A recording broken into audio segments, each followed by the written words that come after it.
to achieve the most benefit from Copilot for Microsoft 365 requires a lot more than just buying and assigning some licenses. There are steps you need to take to maximize your return on investment and to keep your users and business safe. But this path, particularly for smaller businesses, can feel overwhelming. So if you're a small or medium-sized business owner thinking about Copilot for Microsoft 365, or you're responsible for its implementation in a smaller business, keep watching to learn about the 7 steps I believe are most important to get the best from this new tool. But before we dive in further, a quick introduction. My name is Nick DeCourcy. I'm the owner of Bright Ideas Agency, a digital transformation consulting company focused on the needs of smaller businesses.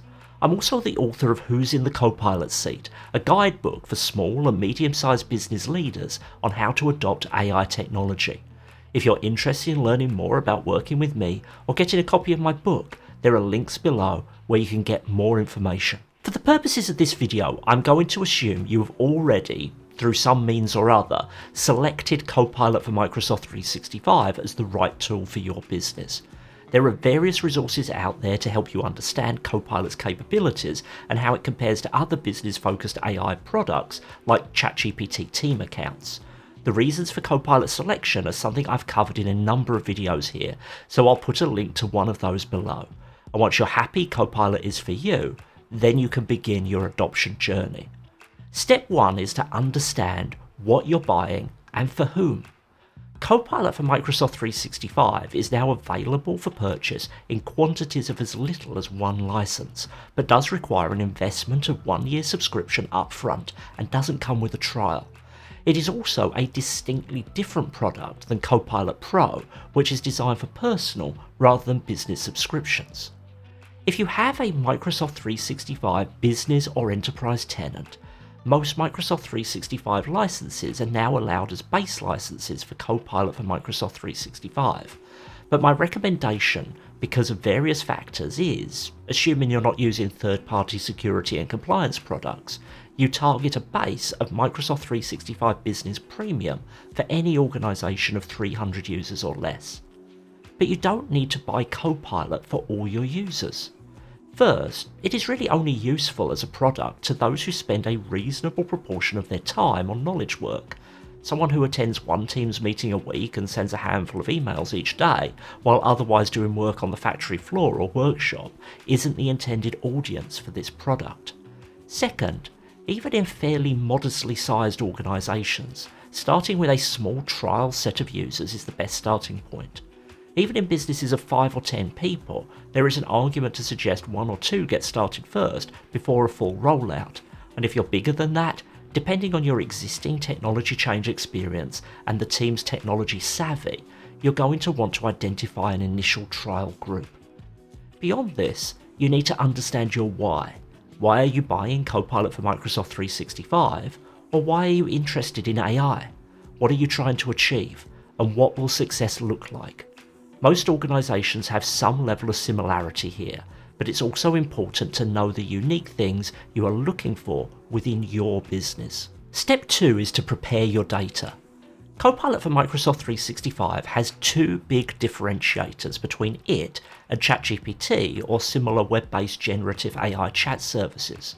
First, you can use it in the Microsoft 365 apps you're using every day, and second, more importantly, it is able to connect directly with most of the data you have inside Microsoft 365 and give you responses that sit on that foundation of what you've been working on, for example showing you content from your email.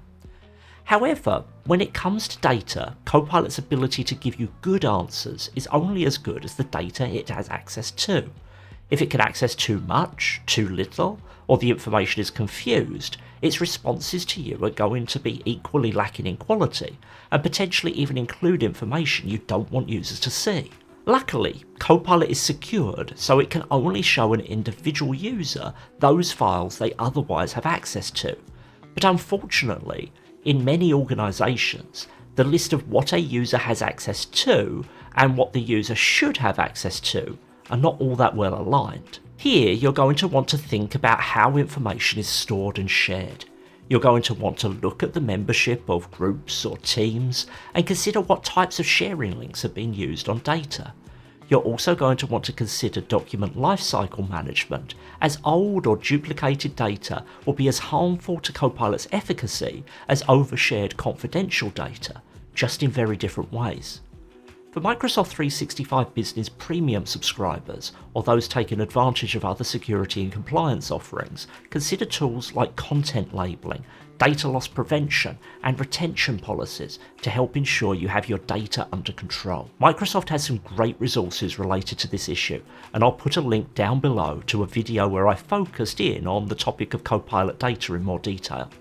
When I help companies with this process, I have training I do with their in-house technical team or even their MSP.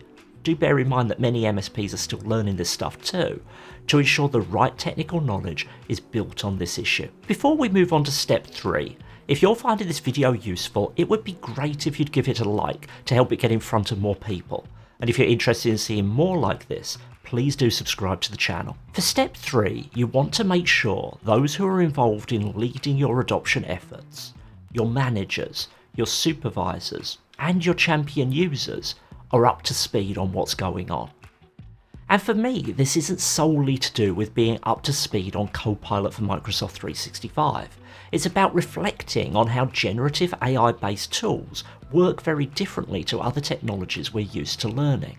How, when using AI, there are lots of ethics issues to consider, and how responsible use of AI should be at the core of your implementation, whether you're just rolling out Copilot for a few users, or you have big AI plans for your business. I focus on ensuring those who are supervising Copilot users understand how to support their learning journey, and how effective Copilot use will look a little different for every user, even users sitting alongside one another in exactly the same role.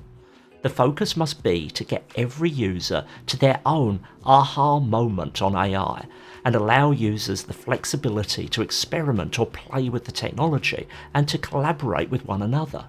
I do this by reflecting on the various use case personas Microsoft has built in its adoption resources. Step 4 is about establishing an adoption community. Part of this is technical, through creating a team or group where users can share their experiences or ask for help. This is something Microsoft suggests but hasn't laid out a complete template for, so I've created my own. And recently I've also advised new companies using Copilot to make the fantastic Prompt Buddy app, which is openly available as a Dataverse for Teams application, part of their community. A link to find out more about Prompt Buddy is in the description. But creating a community isn't just about building a town square for people to engage. It's also about leading that engagement and ensuring users have the time and flexibility to engage.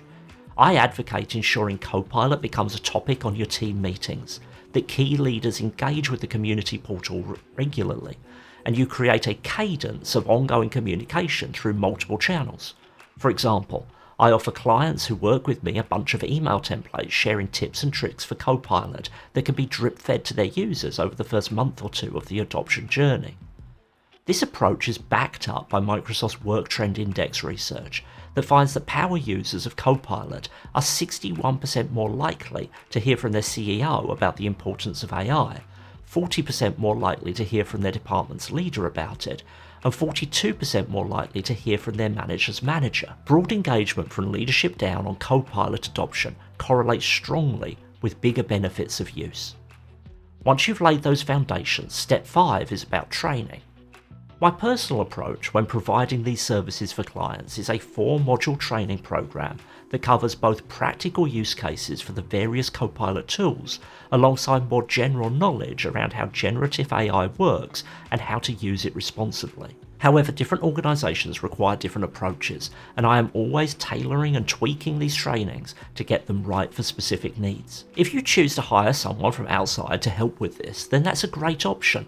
But so too is leaning on internal power users who are excited by the technology, or even your technical IT support. Some MSPs are in a position to offer some support of these types of needs.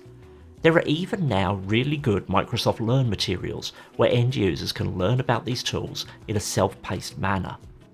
The important thing is committing to learning and ensuring that learning not only encapsulates the technology, but also how to use it in a way that aligns with your company's compliance needs and values. Power users of Copilot are 37% more likely to have received training on prompt writing, 35% more likely to have been trained on the specifics of using AI in their role, and 32% more likely to have been trained on specific AI use cases. Early adopters of Copilot definitely show us that training matters. If you're interested in getting my help with your Copilot for Microsoft 365 adoption, my new Copilot for Microsoft 365 adoption package puts together all the consulting and training services most small and medium-sized businesses need when rolling out Copilot, and packages them together with one transparent and fully understandable per-user price. I will work with you to deliver services that follow the plan I'm laying out in this video, giving you technical consulting and training to help you get the best return on investment from your Copilot for Microsoft 365 purchase. Availability to work directly with me is limited, so if you're interested in getting this type of help to ensure your business is truly getting the best from Copilot, check out the link below where you can get started with a free, no obligation consultation to find out if this package is a good fit for you. Step 6 is to focus in on those who need one-on-one help. Whether thinking about your executives or specialists in areas where there are unusual use cases, some users will need more help than others to get to a point where they personally experience the benefit of Copilot and can contribute fully in whatever their role is in your overall adoption journey. Each organisation will be different, but if we think of the adoption process as us trying to fill a bucket with water, every business has users who need to get more out of that process in order to feel comfortable, and if you don't achieve that, they can put outsized holes in your bucket that, more often than not unintentionally, curtail or distract from other adoption efforts. How do you achieve this? Well, again, it can depend on your organisation. You can pair power users or champions with other users or managers. You can buy in additional training. Or as an individual, you can choose to use a service like my one-on-one digital transformation coaching for ongoing personalised help. However, it is important to identify those high-value, high-impact users and ensure they are getting the help they need to find the benefit of Copilot. Lastly, step 7 is to stay the course for the journey. Copilot and other generative AI tools are quickly evolving technology where it seems like every time I make a video or deliver a training, it's immediately out of date due to some announcement or other. This is exciting, but it also means there's an ongoing need to continue that adoption journey. What does continuing it mean? Well, firstly, that community and communication needs to continue. You can get someone like me to come and give a bunch of training and help with other aspects of using a tool like Copilot at a not insignificant expense. But at some point, you will return to the normal business of using the tool. And what that normal business looks like will greatly influence how helpful it is to you. You need to review where you've got to against where you initially wanted to be and make course corrections as necessary. There may be things you learn along the way that somewhat modify your ambitions, but you should be able to see where Copilot is working for you and where it's not. Microsoft has a bunch of data you can use to give you some insights on this within your tenant. And last, you might want to continue that journey into new areas. You might want to extend Copilot into some of your other systems, or redesign processes to better work with the inclusion of AI. This is a new modality of work, and really the sky is the limit on where you can take this.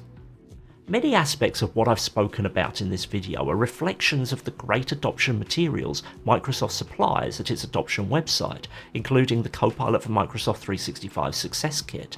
I'll put a link to this down below. But every day I am learning something new and changing up my approaches to align with the new innovations in this technology. One thing is constant though.